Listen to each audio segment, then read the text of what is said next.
ఏం చేయాలనో అర్థమవుతుంది. మళ్ళీ దానికి తోడు ఆయన సెక్సువల్ హెరాస్మెంట్ చేస్తున్నాడు నన్ను. ఇక ఆయన వచ్చి రాత్రులు వచ్చి తలుపు దొబ్బడాలు, ఇక తలుపు తీస్తావా అది అనుకుంటూ అనడాలు, అవే ఎక్కువైపోయినాయి అన్నాను. ఇప్పుడు వచ్చి ఎక్కడెక్కడో టచ్ చేయడం అలా ఇలా అంతా చేస్తుంటాడన్న. ఇక ఇప్పుడు నాకు వద్దు, నువ్వు 50,000 కట్టాల్సిన అవసరం ఏం లేదు, ఇలా వచ్చే నాతోని అనుకుంటూ అలా అడుగుతున్నాడు అన్న నన్ను.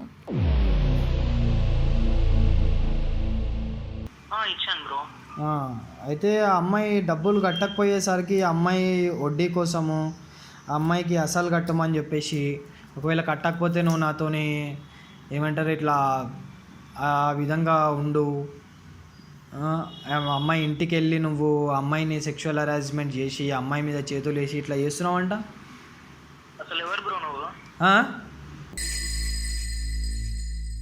బ్రో నీతో మాట్లాడతాను నేను కాదు, మా ఫ్రెండ్. అర్థమైందా? కూర్చో, వచ్చినా మాట్లాడదాం. ½ అవర్ 1 అవర్లో తీసుకొని వస్తా బ్రో. తొందరగా ఓకే బ్రో, నువ్వు కూర్చో. కూర్చో, ½ అవర్ 1 అవర్లో వస్తాను. కూర్చోను అప్పుడు మాట్లాడుకోవాలనుకునేమన్నా.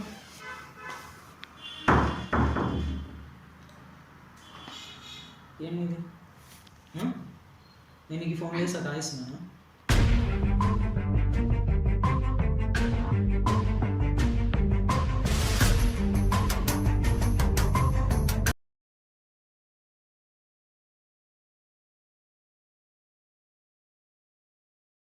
So hello guys, welcome back to our vlogs. Guys ఈరోజు అయితే మన దగ్గరికి ఈ సిస్టర్ వచ్చింది, మన సబ్స్క్రైబర్, మన ప్రతి ఒక్క వీడియో చూస్తుంది అని చెప్పేసి చెప్తుంది.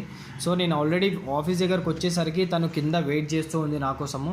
సో ప్రాబ్లం ఏంది అని చెప్పేసి నేను కనుక్కోవడంతో తను చాలా బాధపడుకుంటే తన ప్రాబ్లం అంతా నాకు చెప్పింది. సో ఏమైంది ప్రాబ్లము ఏంది, తను ఇక్కడ దాకా రావడానికి కారణం ఏంది, అసలు తను అంత బాధపడడానికి కారణం ఏంది అనేది ఒకసారి తన మాటలో తెలుసుకుందాం. సిస్టర్ మీ పేరు? నా పేరు రమ్య అన్న. రమ్య, ఎక్కడి నుంచి వచ్చారు రమ్య? నేను కరీంనగర్ నుంచి వచ్చాను. కరీంనగర్ అంటే ప్రాపర్ కరీంనగర్? ప్రాపర్ కరీంనగర్. అంటే మీరు ఇప్పుడు ఇక్కడికి వచ్చింది కరీంనగర్ నుంచేలా? ఇక్కడ ఇప్పుడు వనస్థలిపురంలో ఉంటున్నాను. వనస్థలిపురంలో ఉంటున్నాను కానీ మాది ప్రాపర్ కరీంనగర్ అన్న. ఓకే. ఇక్కడ జాబ్ చేసుకుంటుంటాను నేను. ఓకే. ప్రాబ్లం ఏమైంది అసలు? ప్రాబ్లం అన్న ఎలా చెప్పాలి మీకు, నేను ఇప్పుడు ఉంటున్న రూమ్లో ఓకే ఓనర్ కొడుకు దగ్గర నేను అమౌంట్ తీసుకున్నా అన్న. ఓనర్ కొడుకు దగ్గర అమౌంట్ తీసుకున్నా నేను, కొంచెం పెద్ద అమౌంట్. ఓకే. అయితే తీసుకున్నా, దానికి ఒక 50,000 దాకా తీసుకున్నా అన్న. ఓకే. ఇక దాన్ని కట్టడానికి ఇప్పుడు నేను జాబ్ చేస్తున్నా. ఓకే. నేను చదువుకోవడానికి వచ్చిన ఇక్కడికి. యాక్చువల్లీ చదువుకోవడానికి వచ్చాను. అయితే ఇక ఆ అప్పు తీర్చడానికి జాబ్ చేసుకుంటున్నా అన్న. మా ఇంట్లో వాళ్ళకి పార్ట్ టైం అని చెప్పినా కానీ ఫుల్ టైం జాబ్ చేసుకుంటున్నా. ఓకే. ఇప్పుడు అంటే ఆ అప్పు తీర్చే ఇంకా అంత టార్చర్ పెడుతున్నాడు అతను. నేను చదువుకోవడానికి వచ్చిందాన్ని జాబ్ చేసుకుంటూ ఆయన అప్పు తీరుస్తున్నానంటే అంతలా ఆయన నేను టార్చర్ చేసి సతాయిస్తున్నాడన్న. అంటే 50,000 అప్పు తీసుకున్నావు నువ్వు? అదే ఆయనే ఇంతగానో టార్చర్ చేస్తున్నాడు. అంటే నువ్వు కట్టలేకపోతున్నావా పైసలు? అంటే ఆయన ఎట్లా ఇచ్చిండు? అప్పు లెక్క ఇచ్చిండు నీకు? అంటే వడ్డీ లెక్క ఇచ్చిండా లేదంటే ఎట్లా ఇచ్చిండు? అప్పు ఇచ్చాడన్న, వడ్డీ 5%. వడ్డీ 5% అంటే 50,000కి 2,500. ఆల్రెడీ 7 months కట్టినా అన్న. 7 months కట్టినా. ఇప్పుడు మరి చదువుకోవడానికి వచ్చిన దానివి ఏమంటారు జాబ్ చేస్తూ ఆయన అప్పు కడుతున్నావు. మళ్ళీ మీ ఇంట్లో వాళ్ళకి ఏమని తెలుసు మరి చదువుకుంటున్నావు అని తెలుసా? మా ఇంట్లో వాళ్ళకి చదువుకుంటున్నాను చెప్పలే అన్న కానీ సిచ్యువేషన్ ఇక్కడ అంటే వాళ్ళకి ఇక నేను పార్ట్ టైం చేస్తున్నానే తెలుసు, కానీ మొత్తం మానేసినాం అని చెప్పి తెలుసు. మానేసిన అని చెప్పలేదు అన్న నేను. ఇక ఇక్కడ ఆయన అప్పు తీర్చనీకే జాబ్ చేసుకుంటూ కూర్చున్నా. అసలు ఆయన దగ్గర 50,000 తీసుకోవడానికి కారణం ఏంది? అసలు ఎందుకు తీసుకున్నావు 50,000? మా అమ్మకి హెల్త్ బాగాలేదన్న. అయితే ఇక అప్పుడు కొంచెం అవసరం నెసెసరీ అయి ఉండి ఆయన దగ్గర తీసుకోవాల్సి వచ్చింది 50,000. సరే ఓనర్ కొడుకే కదా ఆయన, తీసుకొచ్చి నమ్మదైన వ్యక్తే కాబట్టి తీసుకున్నా ఆయన దగ్గర. ఆల్రెడీ 7 months పే చేసిన వడ్డీ. ఇక నాకు ఉండడానికి కష్టం అవుతుంది, రెంట్ పే చేయాలి, మళ్ళీ అన్నీ కొన్ని ఉంటాయి కదా అన్న, హైదరాబాద్లో మామూలు విషయం కాదు కదా, అన్నీ పే చేసుకోవాలి, మళ్ళీ ఆయన వడ్డీ పే చేయాలి. అసలు తీర్చడానికి కూడా అవుతలేదు అన్న. ఇక ఏం చేయాలనో అర్థమవుతుంది. మళ్ళీ దానికి తోడు ఆయన ఇక సెక్సువల్ హెరాస్మెంట్ చేస్తున్నాను నన్ను. ఎక్కడ ఇప్పుడు ఏదైతే రూమ్లో ఇప్పుడు వాళ్ళ రూమ్లోనేనా ఇప్పుడు నువ్వు ఉండేది? లేదన్న, అక్కడ రెంట్ ఎక్కువ అని వేరే రూమ్కి షిఫ్ట్ అయ్యా. వేరే రూమ్కి షిఫ్ట్ అయినా మళ్ళీ నువ్వు అతనికి పైసలు ఇచ్చేది ఉందన్నప్పుడు నువ్వు షిఫ్ట్ అవుతున్నావు అంటే ఆయన ఇట్లా షిఫ్ట్ కానియాడు కదా నీకు? లేదు, రెంట్ కడతా, నాకు వేరే దగ్గర ఉంటా అని చెప్పిన. సరే అని అన్నాడు. ఓకే. ఇక ఇక్కడ సింగిల్ రూమ్లో ఉంటున్నా నేను. ఇప్పుడు వేరే దగ్గర ఉంటావు అక్కడ నుంచి? అక్కడ ముందన్నా ఎవరన్నా అట్లా చుట్టుపక్కల ఉండేవారు, కానీ ఇప్పుడు నేను ఉంటున్న రూమ్ లో ఎవరు ఉండట్లేదు అన్న. ఒక్కదాన్నే ఉంటా సింగిల్ రూమ్. ఇక్కడ ఫ్రెండ్స్ ఎవరు లేరు. అయితే ఇక ఆయన వచ్చి రాత్రుల్లో వచ్చి తలుపు దొబ్బడాలు, ఇక తలుపు తీస్తావా అది అనుకుంటూ అనడాలు. నేను ఇప్పుడు వర్క్ వెళ్తా కదా, అక్కడ నుంచి ఫాలో అవ్వడాలు అవే ఎక్కువ అయిపోయినాయి అన్నాను. ఇప్పుడు వచ్చి ఎక్కడెక్కడో టచ్ చేయడం అలా ఇలా అంతా చేస్తుంటాడన్న. ఇక ఇప్పుడు నాకు వద్దు, నువ్వు 50,000 కట్టాల్సిన అవసరం ఏం లేదు, ఇలా వచ్చే నాతోని అనుకుంటూ అలా అడుగుతున్నాడన్న నన్ను. మరి అమ్మ మీరు ఇట్లా అడుగుతున్నప్పుడు ఆయన ఇంతగానం ఇట్లా ఆయన అరేంజ్ చేస్తున్నప్పుడు మీరు ఇక్కడికి వచ్చేదానికన్నా మీరు పిఎస్కి వెళ్తే కదా బెటరే కదా?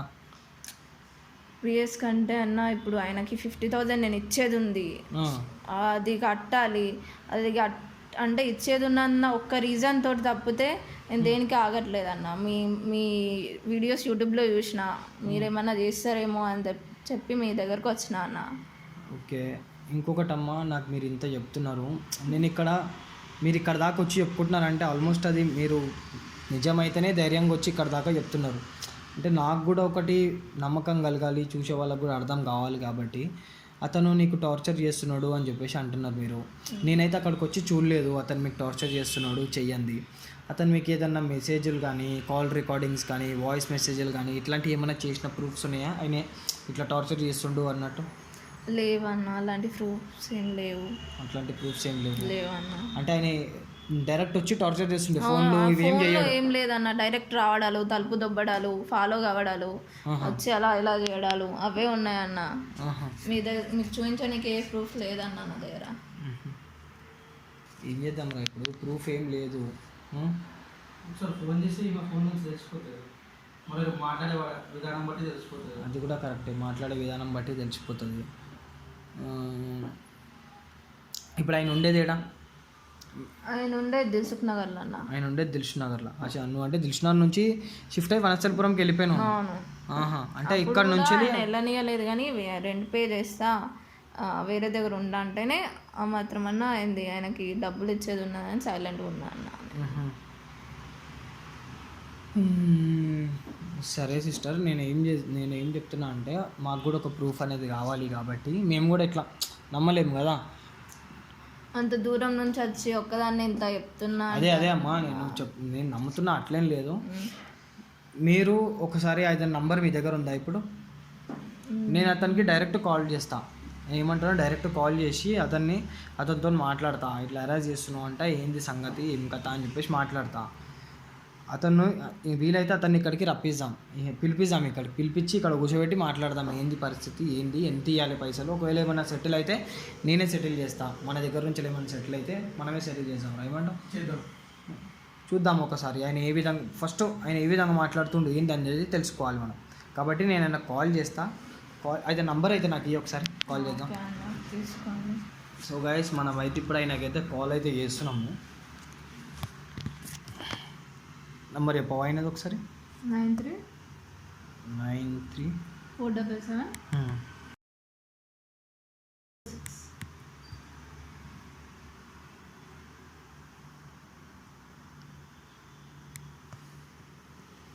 ఏం పేరు ఆయన పేరు? నవీన్.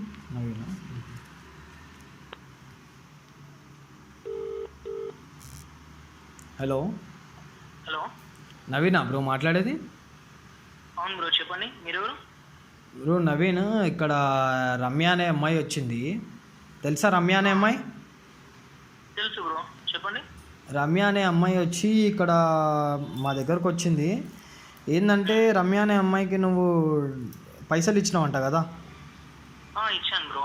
ఆ, అయితే ఆ అమ్మాయి డబ్బులు కట్టకపోయేసరికి ఆ అమ్మాయి వడ్డీ కోసము ఆ అమ్మాయికి అసలు కట్టమని చెప్పేసి, ఒకవేళ కట్టకపోతే నువ్వు నాతోని ఏమంటారు ఇట్లా ఆ విధంగా ఉండు, ఆ అమ్మాయి ఇంటికి వెళ్ళి నువ్వు ఆ అమ్మాయిని సెక్షువల్ హరాస్మెంట్ చేసి ఆ అమ్మాయి మీద చేతులు వేసి ఇట్లా చేస్తున్నావంట. అసలు ఎవరు బ్రో నువ్వు? ఆ? ఎవరు బ్రో నువ్వు? పోలీసా? నేను పోలీస్ అయితేంది ఎవరైతేంది బ్రో, నువ్వు ఫస్ట్ ఇవన్నీ కమర్షియల్ చేసుడు నిజమా కాదా చెప్పు. తమాషాలు గిమాషాలు కాదు బ్రో, నువ్వు అదుపులో పెట్టుకొని మాట్లాడు. నువ్వు జరిగింది ఏందనేది తెలుసుకున్నాక మాట్లాడండి. జరిగింది ఏందనేది తెలుసుకున్నాకంటే అమ్మాయి ఇక్కడికి వచ్చి చెప్తుంది, అర్థమవుతుందా? అమ్మాయి ఇడికి వచ్చి చెప్తుంది కాబట్టి నేను మాట్లాడుతున్నా. కాదు, అమ్మాయి వచ్చి చెప్తే నమ్ముతారా? అమ్మాయి వచ్చి చెప్తే నమ్ముతారా అంటే మరి నువ్వు వచ్చి చెప్పు, మరి ఇడికి నువ్వు చేసింది అబద్ధమో నిజమో వచ్చి చెప్పుకో మరి. నేనెందుకు రావాలి? నేను తప్పు చేయలేదు. నేనెందుకు రావాలి అక్కడికి? తప్పు ఏం తప్పు చేయలేవు నువ్వు? నేనేం చేయలేదు. ఆ పిల్ల డబ్బులు అడిగింది, ఇచ్చిన అంతే. ఎంత అడిగింది అమ్మాయి డబ్బులు? 50,000 అడిగింది బ్రో. 50,000 అడిగింది. ఇచ్చాను. తర్వాత ఇప్పుడు అంతా లేవు అంటే కూడా అసలు ఏమొద్దురా, నాకు వడ్డీ ఏమొద్దురా, అసలే ఇచ్చే చాలు అని చెప్పినాను. అంతే ఇంకా జరిగింది. పిల్ల వచ్చి ఏమో చెప్తే అన్ని ఇంకా వినడమేనా బ్రో? అంటే ఈ పిల్లకు నువ్వు ఏం అడగలేదు, ఈ పిల్లతో నువ్వు మిస్బిహేవ్ చేయలేదు, ఈ పిల్లతో హెరాస్మెంట్ చేయలేదు, ఈ పిల్లతో నువ్వు ఏం చేయలేవు. అరే బరాబర్గా చెప్తున్నా కదా, ఏం చేయలేదని అన్నిసార్లు అడుగుతున్నావేంది? ఏం అరే జర మంచిగా మాట్లాడు, అర్థమవుతుందా? నేను నీతో మంచిగా మాట్లాడుతున్నా. హలో బ్రో, చెప్పు బ్రో. ఈ అమ్మాయి ఇక్కడికి వచ్చి చెప్తుంది, సరే నువ్వేం చేయలేవు కదా, అమ్మాయితోని నీకు ఒక లొకేషన్ పెడతా, ఆ లొకేషన్కి వచ్చి ఇక్కడ మాట్లాడుకొని సెటిల్ చేసుకొని వెళ్ళు. లేదు కాదు అంటే ఈ అమ్మాయి చెప్పిన దాన్నే పట్టుకొని నేను పోయి పోలీస్ స్టేషన్లో కేసు పెట్టిస్తాను నీ మీద. పెట్టండి బ్రో, నేను కూడా పెడతా. ఏమని పెడతావు? సరే నువ్వేం తప్పు చేసినావు చెయ్యండి అనేది ఇక్కడికి వచ్చి మాట్లాడు పోయి, నువ్వు ఇక్కడికి వచ్చి మాట్లాడు. సరే నీకు లొకేషన్ పెడుతున్నా, ఈ రమ్య అనే అమ్మాయి కూడా ఇన్నే ఉంది, ఇక్కడికి వచ్చి మాట్లాడు నువ్వు, సరేనా? ఎంతసేపట్లో వస్తున్నావు? ఎంతసేపట్లో వస్తున్నావు? ఒక 10 నిమిషాలు పట్టచ్చు బ్రో. 10-15 నిమిషాలు. నేను లొకేషన్ పెట్టలేదు ఇంకా, నీకు లొకేషన్ పెట్టండి నువ్వు టైం ఎట్లా చెప్తావు? నేను నీకు లొకేషన్ పెడుతున్నా, లొకేషన్ చూసుకొని నువ్వు ఏడున్నా ఎంతసేపట్లో ఉన్నా నాకు 1 గంట లేపోలో ఇక్కడ ఉండాలి. సరే బ్రో. ఈ నంబర్కి లొకేషన్ పెట్టరా. హలో, నువ్వు రాకపోతే కనుక గుర్తుపెట్టుకో, నేను అమ్మాయి చెప్పిన దాన్నే ప్రొసీడ్ అయ్యి నేను కేసు పెడుతున్నా, సరేనా? Okay bro. లొకేషన్ పెట్టరా, ఆ నంబర్కి లొకేషన్ పెట్టు, అది ఎట్లా రాడో చూస్తా. ఏందమ్మా వాడు ఏం చేయలేదు, ఏంది నాకు ఏం తెలియదు అని చెప్పేసి అంటా. అన్ని అబద్ధాలే చెప్తున్నాడు, చేసేదంతా చేస్తాడు, అంతా అట్లనే చెప్తాడు. వచ్చినాక తెలుస్తుంది కదా మీకే. ఎవడు చేసినోడు చేసినా అని ఒప్పుకుంటాడు ఎవడన్నా? ఒప్పుకోడు కానీ మనోడు వస్తే ఏంటనేది మనకు కూడా తెలుసు, మనకు కూడా క్లారిటీ వస్తుంది. అసలు డైరెక్ట్ ఈమెతో మాట్లాడిపించినా కానీ సరే, ఇప్పుడు మనకి ఇంకా ఏమైపోతుంది అంటే వాడు వస్తాడో రాడో తెలియదు, ఈమె ట్రాప్ చేస్తుంది అన్నట్టు వాడికి అర్థమవుతుంది, వాడు రాడు. అందుకని నేనున్నా అంటే ఖచ్చితంగా రాకపోడు. ఇప్పుడు అస్సలు తెలుస్తుంది కదా వాడు మన ఏందో అని మీకే. అవునవును. అయితే మనం ఏం చేద్దామంటే వాడు ఇప్పుడు వస్తుండగా నువ్వు కెమెరా రెడీ చేసుకో, కెమెరా నేను ఎన్నో ఒక దగ్గర పెడదాం, వాడికి కెమెరా పెడుతున్నట్టు మనం తెలియవద్దు. సో వాడి ఇక్కడికి వచ్చిన తర్వాత నరి నువ్వు ఏం చేయ తెలుసా, నువ్వు ఇక్కడే ఉండు, వాడు ఏం మాట్లాడుతున్నా అనేది మనకి రికార్డింగ్ కావాలి కాబట్టి నేను అక్కడ కెమెరా పెడతా, నువ్వు వాడిని కిందికి వెళ్ళి తీసుకొని రా. నీతో మాట్లాడిన ఆయన లేడు బ్రో, కొంచెంసేపు అయినాక వస్తాడు, అమ్మాయి లోపల ఉంది, అమ్మాయితో మాట్లాడుకోపోవు అని చెప్పేసి పంపించేసి అని లోపలికి. నువ్వు ఇక్కడనే ఉండు, నేను కెమెరా పెడతా, వాడు ఏం మాట్లాడుతుండే ఏందనేది మనం రికార్డ్ చేద్దాం, సరేనా? వాడు ఏమైనా తప్పుగా మాట్లాడినా, నీతో తప్పుగా ప్రవర్తించినా, నీతో ఏమైనా మిస్బిహేవ్ చేసినా ఇక్కడ నువ్వు అన్నీ ఇక్కడ దింపేసి నువ్వు కూడా వెళ్ళిపోతున్నా అని చెప్పు, నేను కూడా వెళ్ళిపోతున్నా అని చెప్పేసి చెప్పు. అంటే ఎవరు లేనట్టు క్రియేట్ చేయాలి వాడికి ఇక్కడ. అంటే మనకి ఇక్కడ వాడికి ఒక మనం ఛాన్స్ ఇద్దాం, వాడు ఏమైనా చేస్తాడా చేయడా అని చెప్పేసి ఒక ఛాన్స్ ఇద్దాం. మనం ఏమైనా చేసిండు అనుకో వెంటనే వచ్చి వాడిని అంతా వాళ్ళు కొడదాం రెడ్ హ్యాండెడ్గా పట్టుకొని. నువ్వు ఆయన వాడు ఒకవేళ అడిగిండు అనుకో, వాడు అట్లా చేసేవాడు అయితే అడుగుతాడు, నీతో మాట్లాడినోడు ఎంతసేపట్లో వస్తాడు ఏంది అని చెప్పేసి అడుగుతాడు. చెప్పు నువ్వు 1 గంట పడుతుంది 2 గంటలు పడుతుంది అని చెప్పు, టైం తీసుకొని ఇవ్వండి వాడు ఏమైనా చేయడానికి, సరేనా? మనమైతే కెమెరా పెట్టి మొత్తం అయితే రికార్డ్ చేద్దాం. సరే వాడు వస్తాడు, ఎంతసేపట్లో వస్తాడో మనకి తెలియదు, వస్తున్నా అని చెప్పేసి అయితే అన్నాడు. వాడు ఏం చేయనోడు, వాడు నిజాయితీ పరుడు అయితే రావాలాడు, ఇలా వాడు ఏమైనా తప్పు చేసినోడు అయితే వాడు భయపడతాడు. వాడైతే ఏం చేయలేదని అంటాడు, మళ్ళీ ఇక్కడ మీది నిజమో వాది నిజమో మనకైతే తెలియదు. నేను అక్కడ చిన్న సీక్రెట్ కెమెరా పెట్టిన, దాని ద్వారా ఇప్పుడు మనకు తెలుస్తుంది వాడు ఏం చేస్తున్నాడు, వాడు ఎట్లాంటి వాడు అనేది మనకు దాని ద్వారా మనకు తెలుస్తుంది. సో వాడు వచ్చినప్పుడు మేము ఉండం ఇక్కడ, ఓకేనా? అరే నువ్వు వాడికి ఏం చెప్పు అంటే, నువ్వు వాడు ఒకవేళ నీకే కాల్ చేస్తాడు, నీ నెంబర్కి కాల్ చేస్తాడు. వాడు కిందికి వచ్చినాక, లొకేషన్కి వచ్చినాక నీ నెంబర్ కాల్ చేసినప్పుడు నువ్వు వాడిని ఇక్కడికి వచ్చి దింపేసి నేను గంట సేపట్లో వస్తున్నా అని చెప్పు. ఏదైనా చెప్తావు చెప్పు, మనం ఇక్కడ గంట సేపటి వరకు ఉంటలేము అనేది దాన్ని మైండ్లో పెట్టాలి. ఓకే ఓకేనా? ఇందులో రికార్డింగ్ అవుతుంది, వాడు ఏం మాట్లాడుతుండే ఏందనేది అంతా రికార్డ్ అవుతుంది. నువ్వు కూర్చో, నేను కింద ఉంటా, నేను వాడు కింద ఉంటాము. అప్పటిదాకా నువ్వు వెయిట్ చెయ్యి. వాడు వచ్చిందంటే వాడిని నువ్వే పైకి తీసుకున్నా, నేను ఉండా. సరేనా? కూర్చో.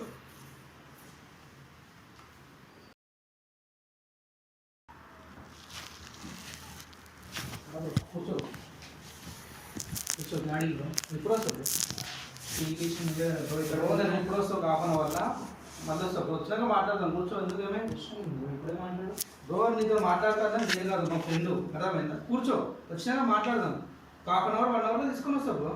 తొందరగా ఓకే బ్రో, నువ్వు కూర్చో. హాఫ్ అన్ అవర్ 1 అవర్ వస్తుంది. కూర్చో. నువ్వు చెప్పాలి, మాట్లాడుకోవాలనుకునేమన్నా.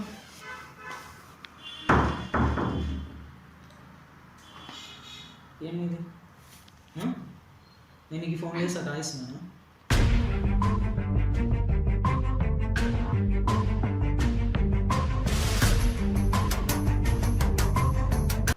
చదివించలే నువ్వు?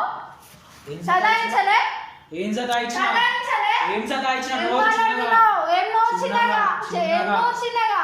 చిన్నగా చేసినంత చేసి నోరు చిన్నగా, మీరు చిన్నగా అనుకుంటా కూర్చుంటున్నావా? ఏం చేసినా నేను? నీకు డబ్బులు అడిగితే అవసరమైందన్నా, కావాలంటే ఇవ్వడం తప్పనాది? డబ్బులు అడిగినావా నువ్వు? డబ్బులు మాత్రమే అడిగినావా? డబ్బులు మాత్రమే అడిగింది. మరి నేను ఇచ్చిన డబ్బులు నాకు ఇవ్వమని డబ్బులు కాదు నువ్వు అడిగింది. నీ శకం మొత్తం తెలుసు నాకు. ఏమడిగినా ఇంకా చెప్పు. తెలియదా నీకు? తెలియదు. ఏమడిగినా? ఏం తెలియనట్టు నంగనాశేషాలు వేస్తున్నావు, తెలియదా నీకు? నువ్వు నంగనాశ అనద్దు. ఏమి ఏం తప్పు చేసి ఉంటా నా మీద వాడతావు? తప్పు చేసినారు? నువ్వే, నేనా? ఏం చేసినా చెప్పు. చెప్పమంటే ఎందుకు ఆపుతున్నావు? వాళ్ళు చెప్పు. ఏం డబ్బులు అడిగితే డబ్బులు మాత్రం, నీ డబ్బులు నీకు వచ్చేవి ఉన్నాయి, డబ్బులు మాత్రమే నీకు రావాలి. ఉల్టా సీదా పనులు అడగద్దు. ఉల్టా సీదా కాదు, నేను అడిగింది డబ్బు, నాది నాకు ఇచ్చేసి. డబ్బు మాత్రమే అడగలే నువ్వు. ఏం అడిగినా మళ్ళీ చెప్పు. నీకు ఫాలో చేసుకుంటా, రాత్రి తలుపులు కొట్టుకుంటా. నేను చేశాను అవి? నువ్వు కాకుండా ఎవరు చేశానా? నువ్వు కాకుండా వాళ్ళు చేస్తారు. అందుకే కదా. నువ్వు ఎట్లా పడితే అట్లా మాట్లాడద్దు, నా మీద అనవసరంగా నిందలు వేయద్దు, చెప్తున్నా నీకు. చేసిందే చెప్తున్నా.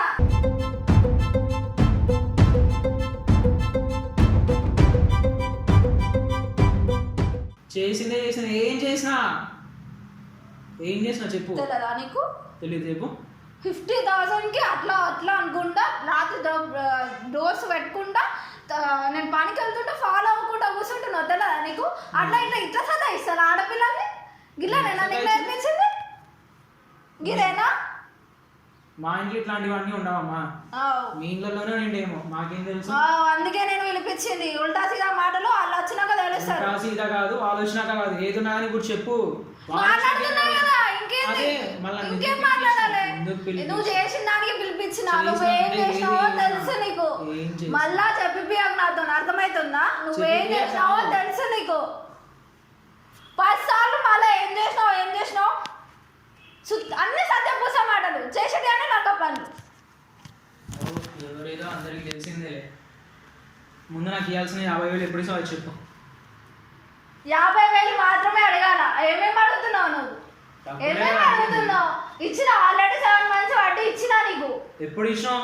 ఇవ్వలేదా నీకు? ఎవరికి ఇచ్చినావు? ఇచ్చినా, నీకే ఇచ్చినా, ఇంకోళ్ళకి ఇచ్చినా. ఎవరికి ఇచ్చినావు? చూపిస్తాను. అన్న వాళ్ళు వస్తారు, వాళ్ళు వచ్చినాక చూపిస్తాను ఎవరికి ఇచ్చినో ఏం చేసినా. చూపిస్తా. చూపి, నేను కూడా చూపిస్తా.